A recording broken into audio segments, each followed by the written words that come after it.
In a small-town shooting range, where the crack of rifles echoes off rolling hills, an unassuming man in a faded olive jacket steps out of a rusty pickup truck. Frank Maddox, weathered by time and carrying a worn rifle case like a sacred relic, moves with the quiet precision of someone who's measured every step of his life. He's no stranger to the range, but today, a brash young Marine recruiter, all swagger and shine, is about to learn that the truest heroes don't shout their stories. They let their actions speak. What happens when a single perfect shot silences a crowd and bridges generations? Step into Frank's world, where humility meets mastery, and discover a legacy that hits harder than any bullet. Dust swirled behind Frank Maddox's battered pickup as it rolled into the gravel lot of the small-town shooting range. The tailgate, held together by frayed rope and sheer stubbornness, rattled faintly as he eased into his usual spot in the far corner, away from the cluster of regulars who lingered near the entrance, swapping tales of gear and half-earned glory. Frank didn't care for their chatter. He wasn't here for stories or camaraderie.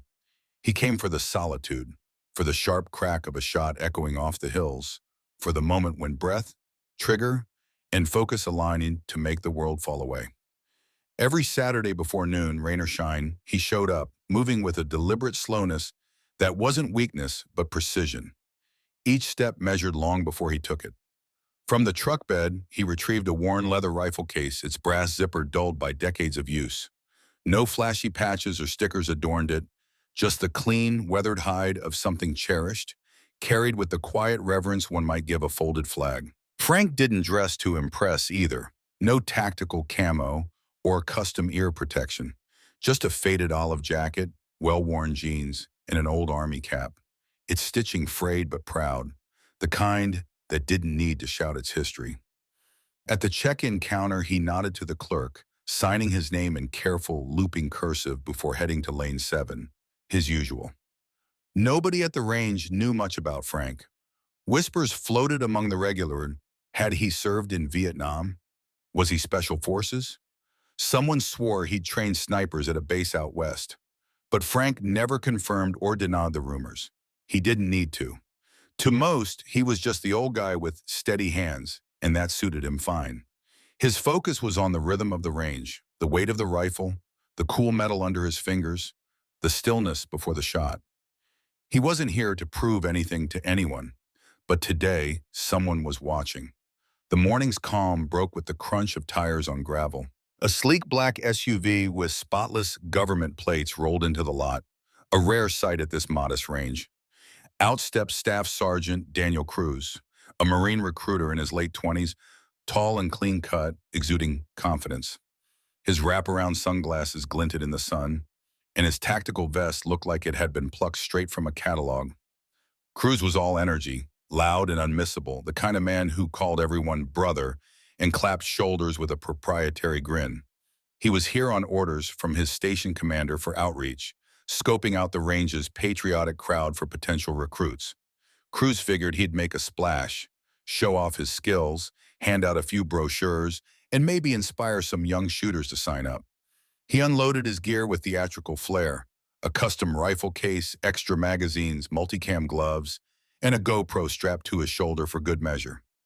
"Morning, folks," he called out, his voice cutting through the air. "Let's make some freedom ring." A few younger shooters nodded or chuckled, caught up in his charisma. Then his gaze fell on Frank, quietly loading his rifle at lane 7 with the ease of someone who'd done it 1,000 times. Cruz nudged a local shooter nearby. "Old-timer bringing that relic out for nostalgia or what?" The man shrugged, unfazed. "That's Frank, comes every week. Quiet guy. Shoots clean, though." Cruz's lips curled into a smirk.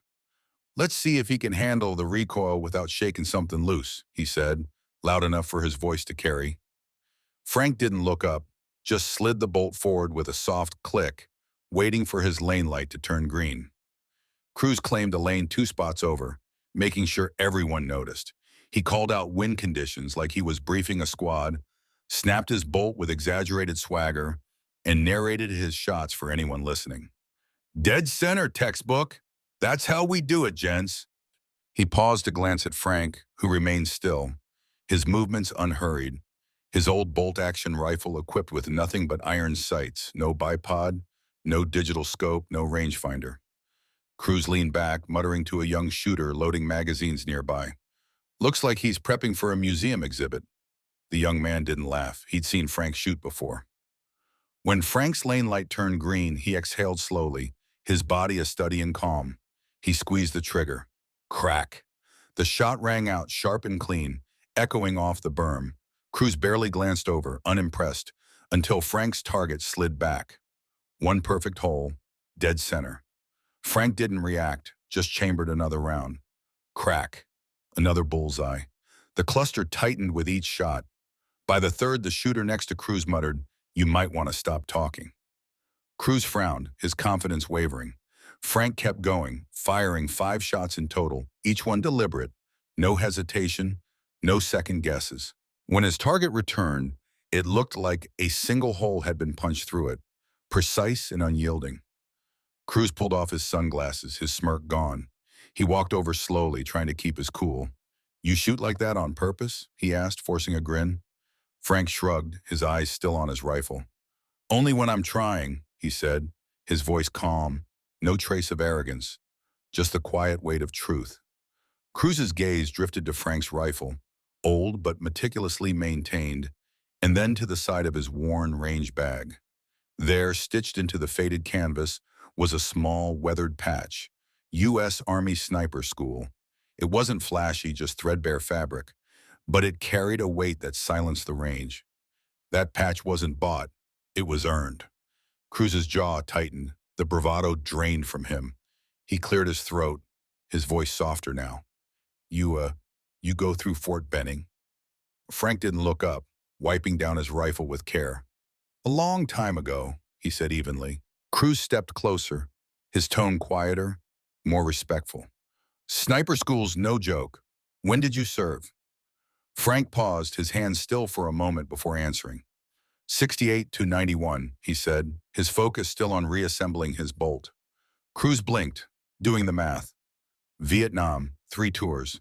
His eyes flicked back to his own lane, then to Frank's perfect target, the iron sights, the impossible groupings. Suddenly he felt the weight of his earlier showboating, the loud boasts, the GoPro still rolling on his shoulder. Frank zipped up his rifle case, the sound deliberate in the heavy silence. Cruz swallowed, then asked, "Why not say something?" Frank gave a faint smile, the kind that carried years of unspoken stories. "Didn't think I needed to." He hefted his gear and turned to leave, his steps crunching softly in the gravel. Cruz wasn't done. "Sir," he said, the words slipping out almost instinctively. "What unit were you with?" Frank stopped, glancing over his shoulder. 3rd Battalion, 75th Ranger Regiment, he said quietly. Attached to MACV-SOG for a while, before most folks knew what that meant. Cruz's face shifted, the last traces of arrogance replaced by something deeper. Respect, maybe even awe. The gravel crunched under Frank Maddox's boots as he stepped out of his weathered pickup truck, the same one he'd driven to the range for years. His movements were deliberate, unhurried, carrying the quiet confidence of a man who'd seen more than he'd ever say. The rifle case slung over his shoulder was worn, its edges frayed from decades of use, but it hung with a kind of reverence, like a relic of a life most could only imagine. The morning air was crisp, and the range was already alive with the sharp cracks of gunfire and the low murmur of voices. Frank didn't glance at the other shooters or the young recruits milling about. He didn't need to. His focus was on Lane 7, his usual spot, where he'd set up as he always did, methodically, almost ritualistically. At the check-in counter, the clerk took his ID and watched as Frank signed his name in careful, looping cursive, a signature that seemed to belong to another era. The clerk nodded, saying nothing, and handed back the slip. Frank tipped the brim of his faded army cap and walked on. The locals at the range, a mix of weekend hobbyists and regulars, barely looked up. To them, he was just the old guy with the steady hands, the one who never bragged or lingered for small talk. But today, something felt different. The air carried a subtle shift, like the moment before a storm. Staff Sergeant Daniel Cruz was already there, his Marine recruiter's presence loud in a way that didn't need volume. In his late 20s, Cruz had the kind of energy that drew eyes, confident, almost brash, with a knack for commanding attention. He'd been assigned to the range by the station commander for recruitment outreach, and he'd come ready to impress. His voice carried over the benches as he talked to a group of young men, some barely out of high school, others curious civilians looking to tighten their aim. Cruz gestured animatedly, his words peppered with talk of ballistics and discipline. His chest puffed slightly as he spoke of the Corps. But when Frank walked by, Cruz's eyes flicked toward him, and for a moment his spiel faltered. Frank set up at lane 7, unrolling a faded cleaning cloth and laying out his rifle with the precision of a man who'd done it 1,000 times. Each piece clicked into place like a prayer, his hands moving with a calm that seemed to quiet the noise around him. The locals noticed, though they didn't say much. A few whispered to each other, their eyes darting toward the older man who seemed to belong to the range as much as the targets did. Cruz, standing off to the side, watched too.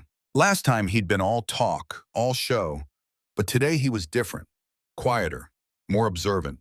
He gave Frank a small nod, not the flashy greeting he'd offered before, but something deeper, almost reverent. Frank returned it with a slight tip of his cap and then turned back to his rifle. The first shot rang out, crisp and clean, followed by 2 more.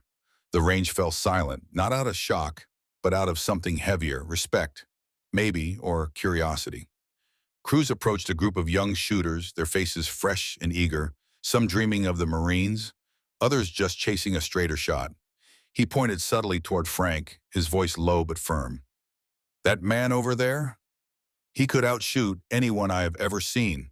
Served with the 3rd Battalion, 75th Ranger Regiment, MACV-SOG, Vietnam, real deal." One of the recruits, a lanky kid with wide eyes, blinked in disbelief. "Like Black Ops stuff?" Cruz nodded, his usual swagger gone. "You don't ask guys like that for war stories. You watch. You learn." Frank fired again, and the group turned to watch. His stance was unassuming, his movements economical, but every shot was a lesson in precision. Cruz hesitated, then approached, his steps slower, almost cautious. "Sir," he said, his voice stripped of its usual bravado, "would you mind sharing a few pointers with these kids?" Frank looked at him, his weathered eyes searching Cruz's face for a long moment. There was no ego in his gaze, no need for recognition. He stood, walked to the group, and spoke softly, his voice carrying the weight of years.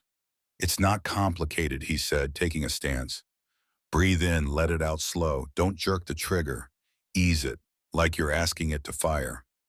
He picked up one of the recruit's rifles, adjusted the stock with a gentle nudge. "Your shoulder's off by half an inch. You'll drift left every time." The young men hung on his words, their notebooks open, their eyes wide. This wasn't the polished instruction of a manual. It was wisdom carved from experience, passed down like a torch in the dark. No one called him old man anymore. As Frank packed up, 3 of the young shooters asked if he'd be back next week, their voices tinged with awe. Cruz stood by his lane, and as Frank passed, the recruiter straightened, his nod sharper this time, like a soldier acknowledging a superior. "Thank you, sir," Cruz said, his sincerity cutting through the range's usual din. Frank paused, then replied, "Just passing on what was taught to me." He walked to his truck, the same steady pace as always, leaving behind a quiet that spoke louder than any speech. The next Saturday, the air turned sharp with early frost, gray clouds heavy overhead. The gravel at the range crunched underfoot, brittle with cold. Cruz was there before the gates opened, a first for him. No GoPro, no flashy vest, just a plain hoodie, a clipboard tucked under his arm, and a calm that hadn't been there before. He'd brought a new group of recruits, some nervous, others overly eager, the kind he used to dazzle with charisma. But today he stood back, letting them find their own way. When Frank arrived, a few of the recruits straightened instinctively, as if sensing something unspoken. Cruz greeted him with a nod. "Lane 7's open," he said, a faint smile tugging at his lips. Frank raised an eyebrow, a rare smirk breaking through. "Imagine that." Cruz gathered the recruits under the covered benches, his voice steady, no longer performative. "You'll hear a lot about technique, about rules," he said, "but last week the best marksman I've ever seen told me something. It's not about hitting the target, it's about why you're aiming. The recruits nodded, their attention fixed, really listening now. Frank didn't interrupt. He took his place at lane 7, fired a single round, then lowered his rifle and glanced at the young faces watching him. His nod was slight, almost imperceptible, but it carried weight, a quiet passing of the torch. Cruz caught it, and something in his posture softened. That day, no one asked Frank to prove himself. No one teased about his old rifle. They asked questions, scribbled notes, and when he packed up, Cruz approached and shook his hand firmly, both hands clasping Frank's, the way soldiers honor one another. Frank said nothing, but the gesture was enough.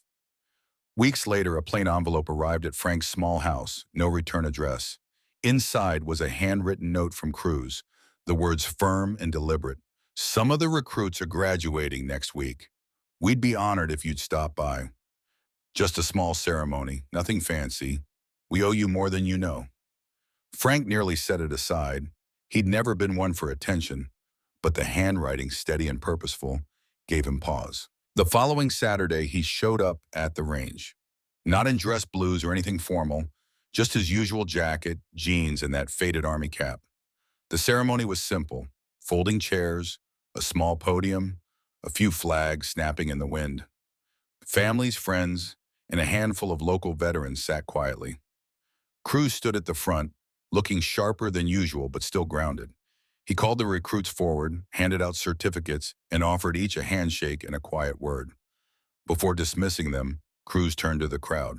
"There's one more person we need to thank," he said, his voice steady but warm. "Someone who didn't ask for recognition, didn't ask for anything at all." His eyes found Frank's. The crowd turned, their gazes soft but heavy with respect. This man showed us that legacy isn't about medals or titles. It's about humility, about passing on skill with respect, about service that doesn't end when the uniform comes off. Cruz stepped forward and handed Frank a simple plaque, engraved with words of gratitude for his example, his quiet leadership, his legacy. The recruits stood, not out of protocol, but because they felt it. The weight of standing in the presence of someone who'd earned it. Frank's jaw tightened, but he said nothing. A single nod was enough. That evening, Frank sat on the porch of his house at the edge of town. The sun dipped low, painting the horizon in soft golds and oranges. His rifle case rested against the wall, the sniper tab stitched to its side, catching the last of the light. He held the plaque in his lap, not to admire it, but to trace the handwritten note Cruz had added on the back. "Because of you, we aim with purpose." Frank leaned back in his chair, the wind whispering through the trees. His eyes softened, though he didn't quite smile. He thought of the range, the silence between shots, the way those young recruits had watched him. Not for flash, but for something real. He'd done his duty long ago, in jungles and shadows most would never know. But here, in this quiet moment, he felt it again. The weight of a life that still mattered, still shaped others, still aimed true. The sun hung low over the dusty horizon, painting the sky in hues of amber and gold as Frank Maddox stepped out of his weathered pickup truck. The gravel crunched beneath his worn boots, each step deliberate, carrying the weight of years etched into his lean frame. He paused for a moment, squinting against the fading light, his weathered hands resting on the door of the truck. The rifle range stretched out before him, a familiar sanctuary of open fields and distant targets, where the air carried the faint tang of gunpowder and spent brass. For Frank, this place was more than a proving ground.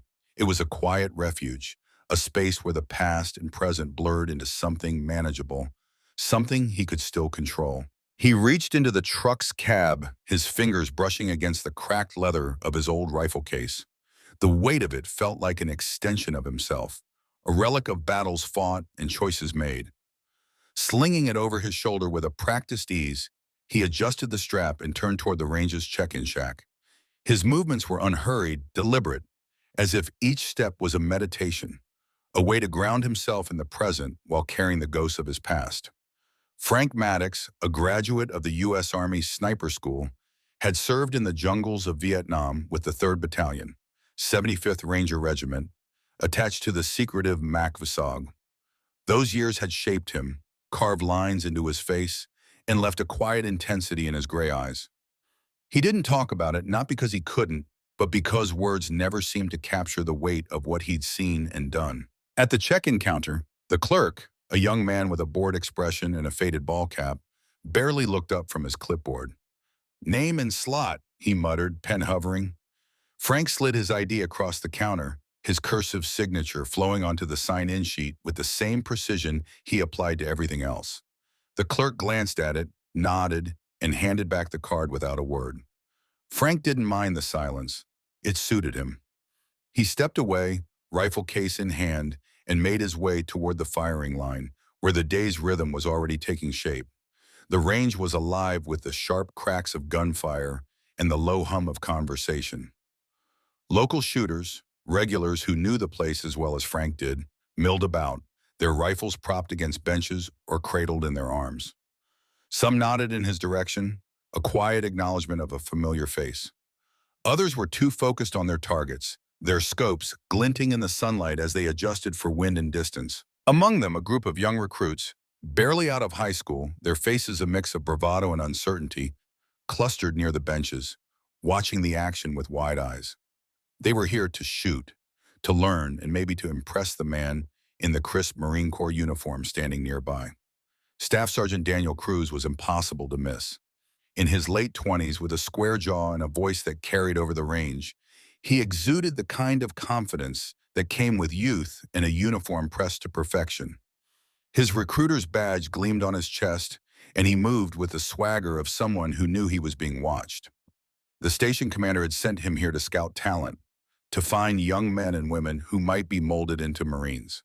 Cruz was good at his job, charismatic, loud, and quick with a story about the Corps' glory. He clapped a recruit on the shoulder, laughing as he gestured toward a target downrange.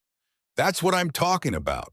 You want to be a Marine, you got to hit that center mass every time." Frank observed from a distance, his expression unreadable. Cruz's energy was infectious, but it grated against the quiet focus Frank had spent decades cultivating. He set his rifle case on a bench, unzipped it, and began assembling his gear with the same care he'd once used to prepare for missions in places no one talked about anymore. The rifle, an old but meticulously maintained M40, gleamed under the sunlight. Its wood stock was worn but polished, its barrel free of even a speck of dust.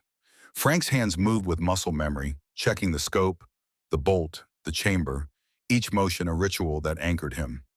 Cruz noticed him then, his eyes narrowing as he took in the older man's quiet efficiency. "Hey, Pops," he called, his tone teasing but not unkind. "You sure you're in the right place? This ain't the skeet range." A few of the recruits chuckled, and the local shooters exchanged glances, sensing the shift in the air. Frank didn't respond immediately. He finished loading a magazine, his fingers steady, then looked up, his gray eyes meeting Cruz's with a calm that carried weight. "Been shooting longer than you've been breathing, son," Frank said, his voice low but firm, the faintest trace of a southern drawl threading through it. The words weren't a challenge, just a statement of fact, but they landed like a well-placed shot. Cruz's grin faltered for a moment, but he recovered quickly, leaning against the bench with a shrug. All right, Cruz said, raising his hands in mock surrender. "Let's see what you got then." He gestured toward the range, where a fresh target had been set at 300 Marsons. The recruits turned their attention to Frank, their earlier laughter replaced by curiosity. The local shooters, too, paused, their conversations fading as they sensed something worth watching. Frank didn't rush. He settled behind the rifle, his body aligning with the weapon as if they were one. His breathing slowed as Ahriman, his heartbeat a steady rhythm he could feel in his chest.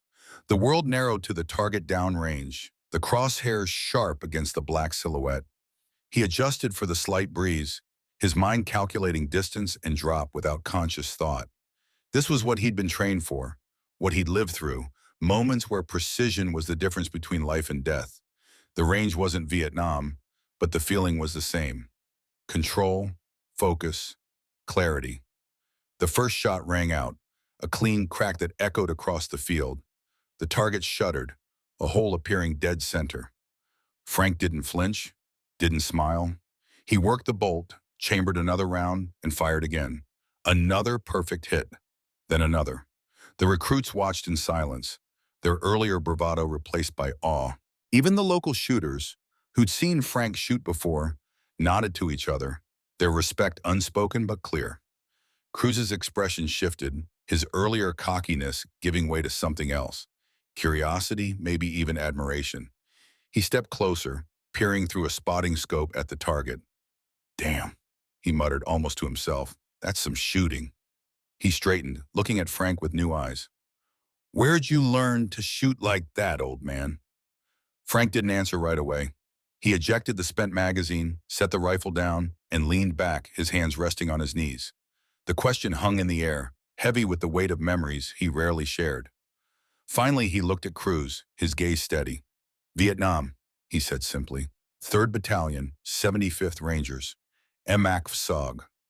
The words landed like stones in still water. Cruz's eyes widened slightly, and the recruits exchanged glances, sensing the gravity of the moment, even if they didn't fully understand. The local shooters, some of whom had heard whispers of Frank's past, nodded quietly, their respect deepening. Cruz, for once, was at a loss for words. He'd met plenty of veterans in his line of work, but there was something different about Frank, a quiet authority that didn't need to be shouted. Cruz cleared his throat, his tone softer now, almost reverent. That's some serious stuff, sir. You ever think about passing that on? Teaching these kids?" He gestured toward the recruits, who were still watching Frank, their eye bright with a mix of admiration and curiosity. Frank considered the question, his gaze drifting to the young faces around him. He saw himself in them, or at least the version of himself that had once been young, eager, and unscarred. Passing on what he knew, without the noise, without the need for recognition, felt as vital as any mission he'd ever undertaken. It wasn't about medals or stories. It was about ensuring something endured, something beyond himself. "Maybe," Frank said finally, his voice barely above a whisper. "Maybe I will." He stood slinging the rifle case over his shoulder once more, its familiar weight grounding him. The sun had dipped below the horizon, casting long shadows across the range. As he walked back to his truck, the recruits watched him go, their chatter subdued, their thoughts turning over what they'd seen. Cruz stood among them, his usual swagger replaced by a quiet respect, his mind already working on how to approach Frank later, to learn more, to listen. Some men left behind medals, polished and displayed in cases. Others left behind stories, told and retold until they became legend. Frank Maddox left behind something else, something quieter but no less enduring.